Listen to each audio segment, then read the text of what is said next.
कुबरेश्वर महादेव की। हर हर महादेव, हर हर महादेव, हर हर महादेव।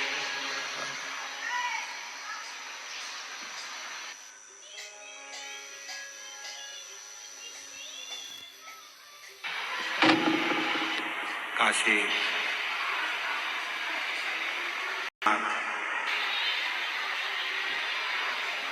ओगड़दानी एलईडी बंद है। भगवान शिव जिनकी ओगड़दानी त्रिकालदर्शी कैलाशी अविनाशी भगवान शंकर सदा कृपा करते हैं, करुणा करते हैं, उदारता करते हैं। ऐसी पवित्र धरा जहाँ 7 दिवसीय शिव महापुराण की कथा का दिव्य आयोजन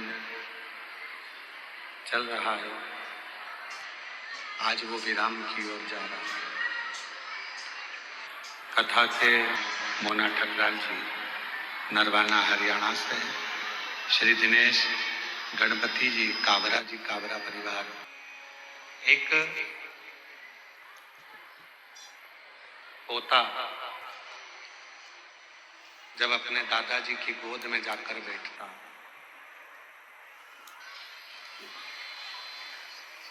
एलईडी वालों से निवेदन है, पोता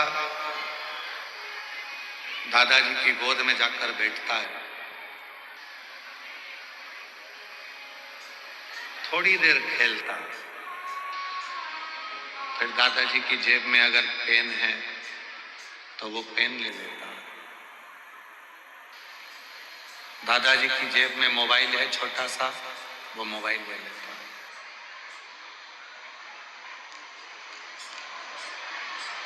दादाजी के पास में अगर कोई चश्मा रखा है, वो चश्मा ले लेता। उनकी जेब में डायरी रखी है, वो डायरी को पेन से मतलब नहीं, छोटे से पोते को डायरी से भी मतलब नहीं, कोई मतलब।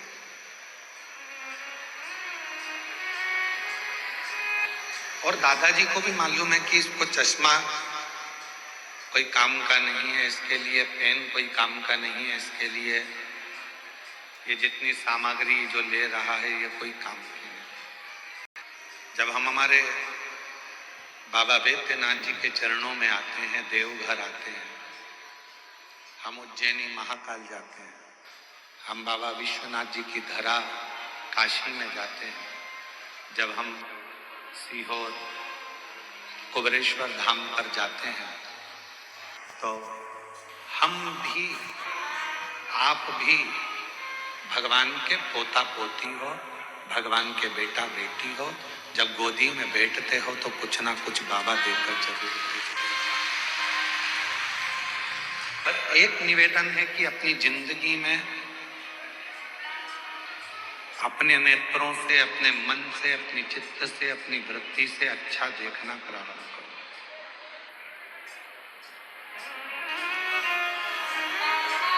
आप जितना अच्छा देखोगे उतना अच्छा आपकी जिंदगी में प्राप्त होगा।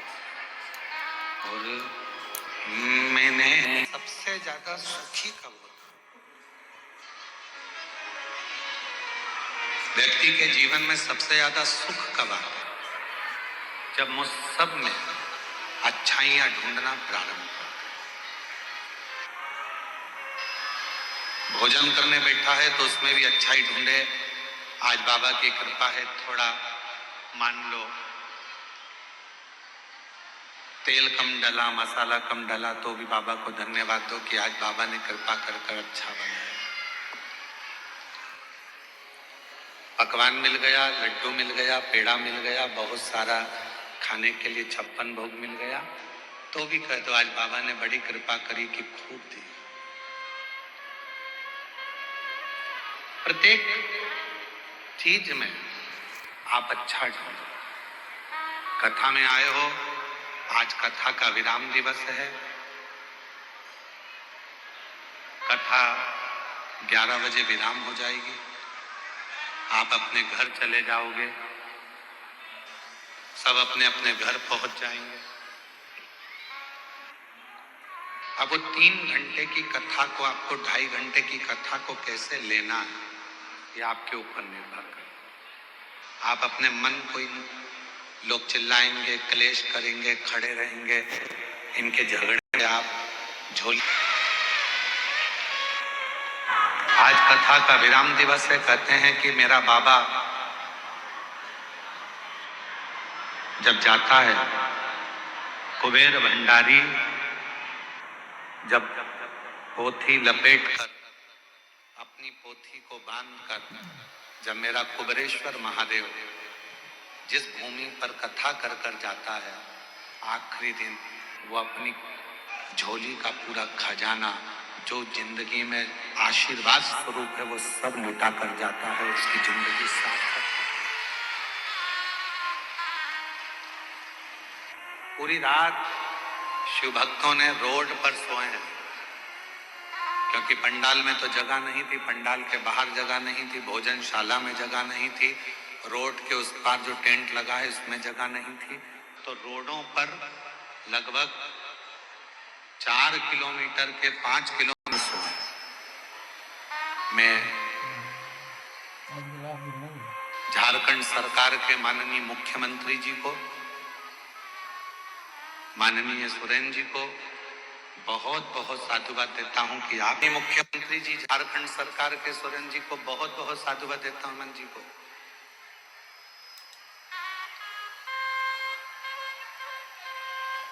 जिन्होंने झारखंड सरकार के इस पवित्र प्रांगण में भाव से यहाँ के सचिव को, यहाँ के एक एक पदाधिकारी गणों को बहुत धन्यवाद देता हूं। उन्होंने 7 दिन इस कथा को बहुत अच्छी तरह से रात दिन पुलिस के एक एक जवान खड़े रहे, एसएफ के जजमान पूरे जवान। सावन में बाबा की कावड़ भराती है, महीने भर में जो लोग आते हैं सावन के महीने, आप अच्छा ही देखो, भोजन कथा में बैठकर आप अच्छा ही ढूंढोगे कि हमको बाबा ने यहाँ बुला लिया।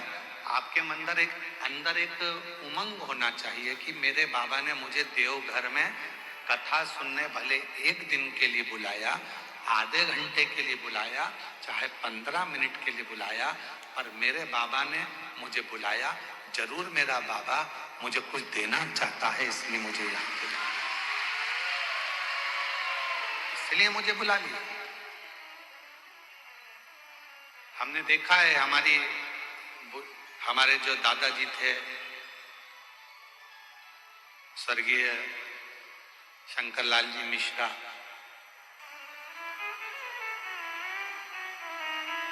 हमारे परिस्थिति तो ऐसी नहीं थी कि हमारे पास में बहुत सारा धन हो, समय पर तो बस एजुकेशन अच्छे से हो जाए, पढ़ाई अच्छे से हो जाए, वही प्रभु से कामना करते थे।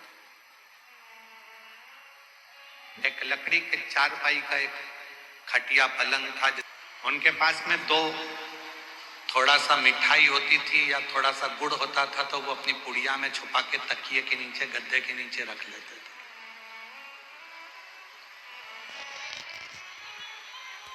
और जब हम अकेले दिखते थे तो आवाज लगाते थे, छोरा इधर आ, मोड़ा इधर आ, और के नीचे से हमारे दादा स्वर्गीय श्री शंकरलाल जी मिश्रा जी उसमें से थोड़ा सा गुड़ निकाल कर हमको दे देते थे कि ले, चुपचाप से खा लेना, किसी को बताना मती, मेरे पास इतना ही था, ये रख ले। इशारा कर कर बुलाते थे, अपने पास बिठाते थे पलंग पर और कुछ निकाल कर दे देते। आप भी याद रखना, इशारा कर कर बुलाते थे, अपने पास से निकाल कर दे देते थे। उसी तरह 7 दिन नहीं, 5 दिन नहीं, 3 दिन नहीं, 1 दिन की भी अगर शिव पुराण की कथा मिल जाए, समझ लेना दादाजी ने तुमको कुछ निकाल कर देना चाहा है, इसलिए। इसलिए बुलाया। कुछ कृपा करने वाला हो, कुछ करुणा करने वाला हो। ये कथा तो आज 20 तारीख को विराम हो जाएगी, 26 तारीख को पुनः कथा छत्तीसगढ़ की पवित्र धरा पर प्रारंभ हो जाएगी।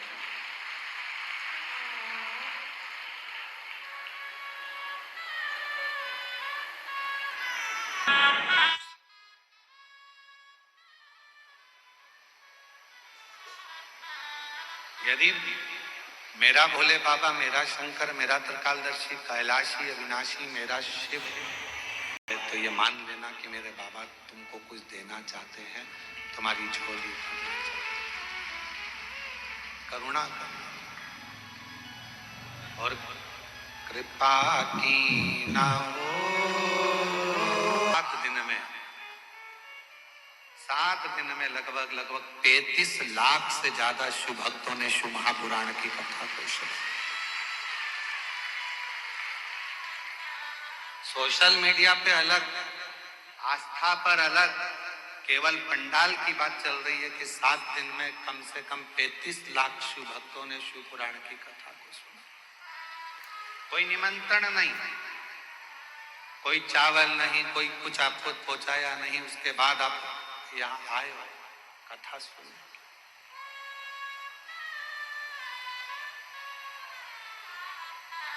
बिठले सेवा समिति हो चाहे दुनिया की कोई समिति हो, आपके लिए बहुत ज्यादा व्यवस्था नहीं कर सकते, क्योंकि 100 लोग आए तो उसकी व्यवस्था हो सकती है, 200 लोग आए तो उसकी व्यवस्था हो सकती है, पर लाखों में मालूम ही नहीं पड़ता कब कितने आ जाएंगे। तेरी कृपा का क्या है भरोसा, भरोसा ही मालूम भी तो पड़े कि कितने आने वाले।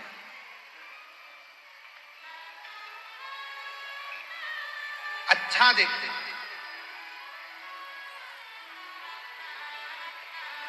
शिव मंदिर में जाओ, बाबा देवादिदेव महादेव के मंदिर में पहुंचो, जब वापिस आने लगो 2 क्षण नीचे नहीं बैठ सकते तो नंदी के राइट भाग, नंदी है, उस नंदी के सीधे भाग की ओर 2 क्षण बैठ जाओ। कुछ मांगो चाहे मत मांगो, कुछ बोलो चाहे मत बोलो, नंदी के पास बैठकर आपके मन में जो अच्छे विचार आएंगे, नंदी के पास बैठकर तुम्हारे मन में, हम आपको कथा में पहले वर्णन किए हैं, पार्वती मैया तप कर कर कर थक गई, पर भगवान शंकर पार्वती जी के सामने प्रकट नहीं। भगवान शिव प्रकट नहीं।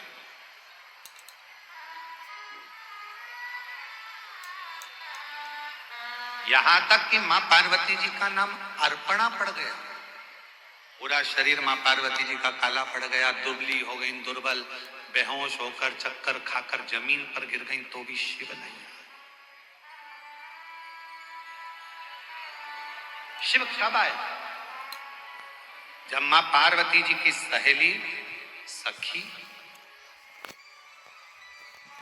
शिवलिंग का निर्माण कर कर उसी के सामने एक छोटा सा ढेला नंदी का बना दिया, और नंदी के पास बैठकर मन में सोचने लगी, आज मेरी सहेली चक्कर खाकर नीचे गिर गई, आज उसके शरीर में बहुत कष्ट है, शरीर काली पड़ गई पूरी। बस नंदी के पास बैठकर वो अपनी सहेली के बारे में सोच रही थी। वो सखी सहेली के लिए सोच रही थी, इतनी देर में तो देव अधिदेव महादेव पार्वती जी के सामने प्रकट हुए, सम्मुख प्रकट हुए, सामने।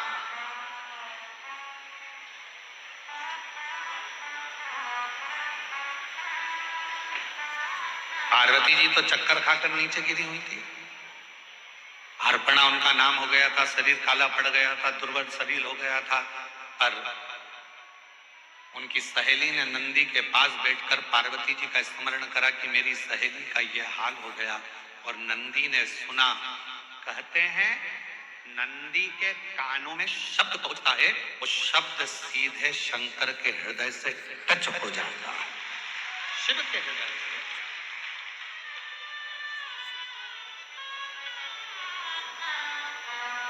इसलिए शायद हमारे यहाँ जब प्राण प्रतिष्ठा होती है तो एक सोमसूत्र बंधता, एक सोने का तार शिव और नंदी के बीच में एक तार होता है। एक चांदी का तार डलेगा चाहे स्वर्ण डलेगा, पर एक तार शिवलिंग के नीचे से नंदी के सामने तक, नंदी के चरण तक वो तार जाता है, जिसको पत्थर से ढक दिया जाता है, जमीन में दबा दिया जाता है। उससे उसका संबंध, उससे उसका संबंध। जैसे विवाह करते हो तो गठजोड़ा बांधते हो,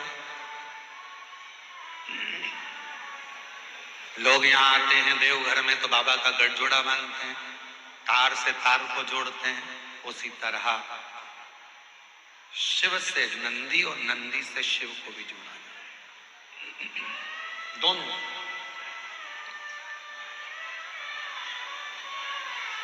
इसीलिए शायद कहते हैं कि हम जब नंदी के पास 2 क्षण के लिए बैठते हैं और अपने मन की कोई कामना करते हैं, कोई बात करते हैं, कोई हृदय, और निवेदन करूं, एक बात और याद रखो, जब भी मंदिर के अंदर शंकर के शिवलिंग में या शंकर भगवान के मंदिर में प्रवेश करो तो तुम्हारे मन में किसी के प्रति गलत भाव मत लो, गलत विचार, गलत सोच।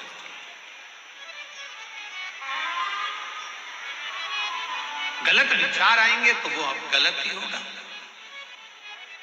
आप लोगों में से कई माताएं ऐसी हैं, कई भाई ऐसे हैं, कई मेरी बेटियां ऐसी हैं, कई मेरे बेटे ऐसे हैं, कई मेरी जीजियां ऐसी हैं, कई मेरे जीजा ऐसे हैं, कई माताएं ऐसी हैं, कई पिता ऐसे हैं, जो दिन में मंदिर में जाते हैं तो भगवान के सामने जाकर सोचते हैं अब तो मर जाऊं तो अच्छा, बहुत परेशान हो गई भगवान, इतनी कष्ट की जिंदगी जी रही हूं कि अब तो मर जाऊं तो अच्छा। तो मरना तो सबको है, कोई अमर बूटी खाकर पैदा नहीं हुआ संसार। बड़े बड़े सूरमा भी चले गए तो बड़े बड़े एक्टर भी चले गए तो बड़े बड़े प्रतिष्ठित भी चले गए, मरना तो सबको है। तो ये विचार क्यों करना कि मर जाऊं तो अच्छा, मेरा तो जीवन ही ऐसा हो गया। हे भगवान, अपने आप को दिन रात कोसते रहते हो कि मैंने तो अपनी जिंदगी बर्बाद कर ली, मेरा तो जीवन ही बेकार हो गया, काहे को भगवान मुझे जन्म दे दिया, हे भगवान मेरा जीवन ऐसा हो गया, हे भगवान मेरा जीवन ऐसा हो गया। क्या कमी रखी परमात्मा ने? तो नेत्र दिए, तो हाथ दिया, बोलने के लिए मुख दिया, सुनने के लिए कान दिए, चलने के लिए पांव दिए, हाथ काम करने के लिए दिए। उससे पूछो जिसको दिखता नहीं है, उससे पूछो जो चल सकता नहीं है, उससे पूछो जो सुन सकता नहीं है, उससे पूछो जो बोल सकता नहीं है। परमात्मा ने तो कृपा कर कर आपको ये शरीर दिया है, उस शरीर का सदुपयोग करो, तारीफ करो, तूने बड़ी कृपा करी। पति अगर थोड़ा कष्ट दे रहा है, भगवान से प्रार्थना करना, अच्छा हुआ दूसरे कष्ट देते, कर्म का दंड तो मुझे भोगना है। कोई दूसरा कष्ट देता तो मुझे अच्छा नहीं लगता, अच्छा हुआ मेरा पति ही मुझे कष्ट दे रहा है। पत्नी कष्ट दे रही है तो भगवान को प्रार्थना करना, दूसरा कोई कष्ट देता तो सहन नहीं कर पाता, अच्छा हुआ कि मेरी पत्नी मुझे कष्ट दे रही है, मेरे कर्म का दंड तो मैं भोग रहा हूं, दूसरा तो नहीं भुगता रहा, अपने घर के भुगता रहा। बेटा अगर कष्ट दे रहा है तो परमात्मा को धन्यवाद देना, अच्छा है यहीं पर कर्म का दंड भोग लूंगा, अगली बार तू जन्म देगा तो कम से कम राम जैसा पुत्र तो देगा, ऐसी कृपा कर। सब कर्म हम यहीं भोग चले, सब।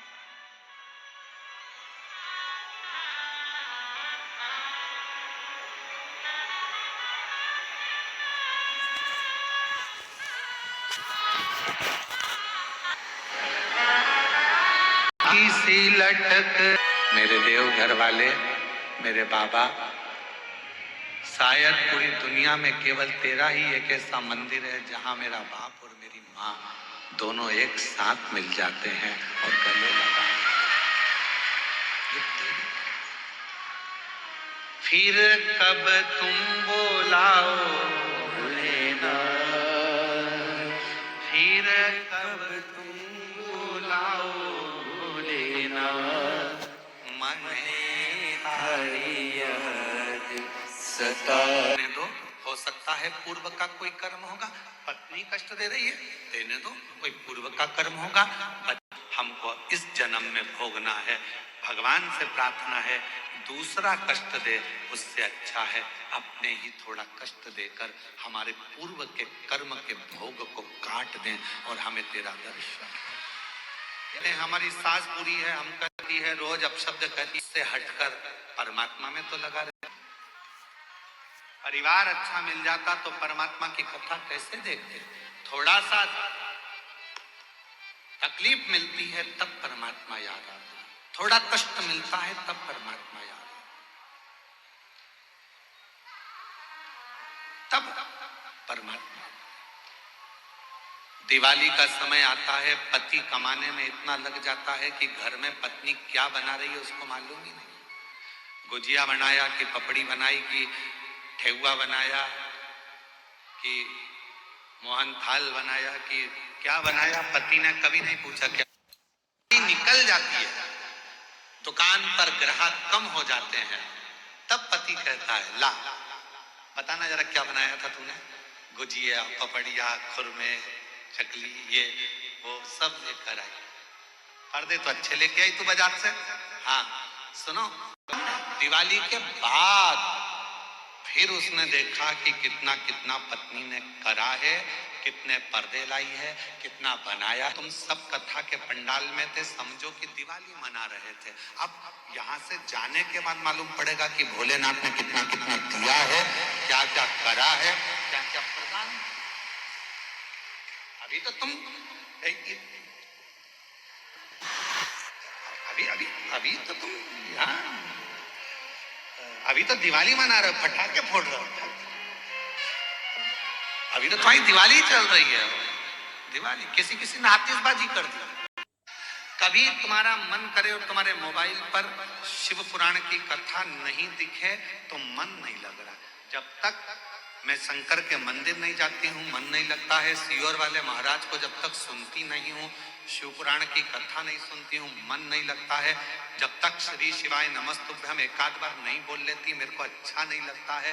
समझ लेना कि मेरा बाबा तुम्हारे दिल में प्रवेश कर गया है और बाबा ने तुम्हारा हाथ पकड़ना पड़ा। ये शंकर के मंदिर गए नहीं, जा नहीं पाए।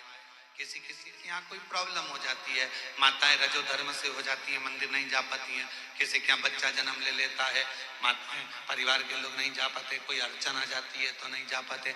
कहीं बाहर चले गए तो मंदिर नहीं जा पाते। तो कई कई माताएं, कई कई मेरी जीजियां, कई कई मेरे जीजा ऐसे उनका मन नहीं लगता। आज मेरा मन नहीं कर रहा, मंदिर ना जा पाई, पहुंचना, आज जलना चढ़ा, आज कथा ना सुन जाती है और प्रतिदिन प्रार्थना करती है तो उसका मन शिव में लगा रहता। तुमको क्या लगता है कि तुम्हारा मन नहीं लग रहा?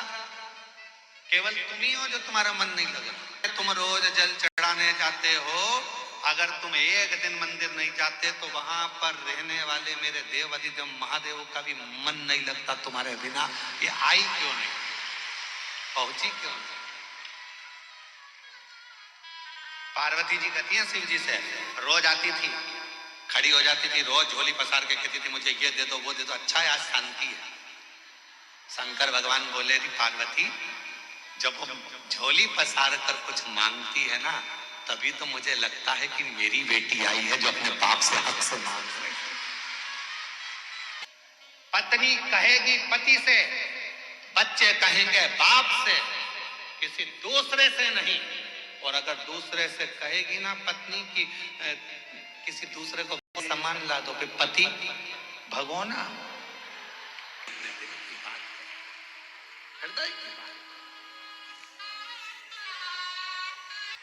भोले रहो भोले के सामने, पर कभी कभी मां जगत जननी का रूप भी तुम्हारे अंदर होना चाहिए। जवाबदारी आप कि लोग आपको चूना लगा कर चलेगा। बोला ना बनिएगा कि लोग आपको चूना लगा। कई पत्रकारों ने सबने पूछा कि यहाँ तुम्हें कैसा लग रहा है, सबने एक ही बात कही, यहाँ जैसा तो हमें स्वर्ग कहीं नहीं मिला जो हमने 7 दिन शिव पुराण। फिर किसी ने पूछा कि तुम कहीं गई थी, तुम्हें कुछ मिला था, शिव पुराण में तुम कैसे आई हो? तो किसी ने कहा कि बस बाबा की कथा है, ये तो मालूम था, पहले ही मालूम था कि भीड़ बहुत आएगी, तो हम पहले से विचार बनाकर गए थे कि भीड़ तो आएगी, व्यवस्था अपने को खुद करना है, अपना बिछाओ, अपना ओढ़ो, अपना खाओ, आनंद पाओ और हर हर। पर जो शिव महापुराण की कथा में जो कुबेरेश्वर धाम से, ये कुबेर भंडारी की भूमि से ये शिव महापुराण की कथा जब किसी नगर में, किसी गांव में, किसी क्षेत्र में, किसी खेड़े में, किसी कॉलोनी में, किसी सोसाइटी में, ये कुबेरेश्वर बाबा की ये पोथी जब कुबेर धाम से चलती है, सीहोर से चलती है, कुबेरेश्वर बाबा के दरवाजे से चलती है, तो ये लेने नहीं, तुम्हारे पास में देने के लिए आती है भंडार में। एक पत्र का फोटो देखो, एलईडी पर आस्था चैनल पर चलता है, देख लिया फोटो बच्चे का? आर्य बिहार से कहीं बैठे हो, ना तो चलता था, ना ही बोलता था, ना हिलता था, ना डुलता था। डॉक्टर ने इसको विकलांग का सर्टिफिकेट दे दिया था। ये चल नहीं पाएगा, ये बोल नहीं पाएगा, ये सुखदेव। तब किसी ने कहा कि वो सीहोर वाला बाबा कथा करता है और उसके पंडाल की अगर मिट्टी इस बच्चे के मस्तक पर या इसके हृदय पर लगाई जाए तो चलेगा। हम तो कथा का पंडाल ढूंढ रहे थे, कहाँ जाते इस बच्चे को लेकर जो बोलता नहीं, सुनता नहीं, शरीर से चलता नहीं, गोदी में उठाकर कहाँ ले जाए। तब मालूम पड़ा कि 2019 में सीहोर में रुद्राक्ष उत्सव हो रहा है, हम बच्चे को वहां लेकर चले गए। रहने के लिए वहां जगह नहीं मिली, तो गौशाला में जहां भूसा भरते हैं, उस भूसा के गोडाउन में हम इस बच्चे को गोदी में लेकर गए थे, वहां रखा। बच्चा बोलता नहीं था, चलता नहीं था। तब बच्चे को वहां कथा स्थल की मिट्टी को लगाया। गुरुदेव बाबा का रुद्राक्ष लेकर आए, शिव जी का वो रुद्राक्ष पानी में गला देते, बच्चे को पिला देते। बाबा की ऐसी कृपा धीरे धीरे होने लगी। फिर हम एक कथा के पंडाल में जाकर इस बच्चे को वहां भी रखे और बाबा की कृपा से आज मेरा बच्चा चलता भी है, बोलता भी है और स्कूल जाता भी है। मैं बाबा को यहाँ प्रणाम करने के लिए, को यहाँ नमन करने के लिए। डॉक्टर ने विकलांग का सर्टिफिकेट दे दिया, न बोले सुनेगा।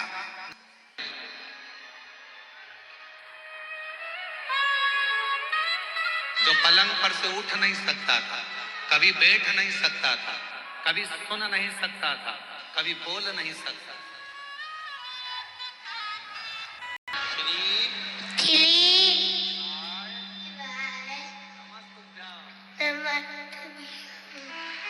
हर हर और जिस पर भी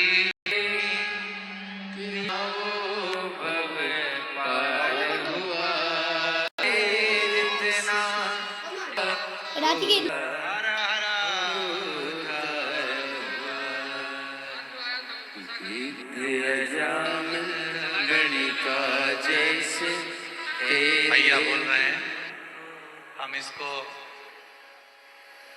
माइक देना। श्री शिवाय नमस्तुभ्यम। जब हमने 2019 में सीहोर गुरुजी के कथा सुनने के लिए गए थे, तो उस रात अचानक बहुत बारिश आ गया, इतना आंधी तूफान आ गया कि जितना भी टेंट लगा हुआ था सारा टेंट इधर से उधर हो गया। लेकिन सीहोर की महान जनता ने 2 घंटा के अंदर वहां के सारा पब्लिक आकर के टेंट को पुनः बंदोबस्त करके पूरा तंदुरुस्त कर दिया। और गुरु महाराज जी 12 बजे के बाद हमारे भूसा वाले घर में, वहां सर्दी इतना लग रही थी कि इस बच्चा को लेके एक भूसा के बोरी के बगल में सोए हुए थे, वहां महाराज जी पहुंच गए और इन्होंने अपने हाथ से इनको चलाया था 2019 में कि एक दिन ये जरूर चलेगा और आप आइएगा कभी न कभी मेरे शरण में। शिव कृपा, बाबा की करुणा।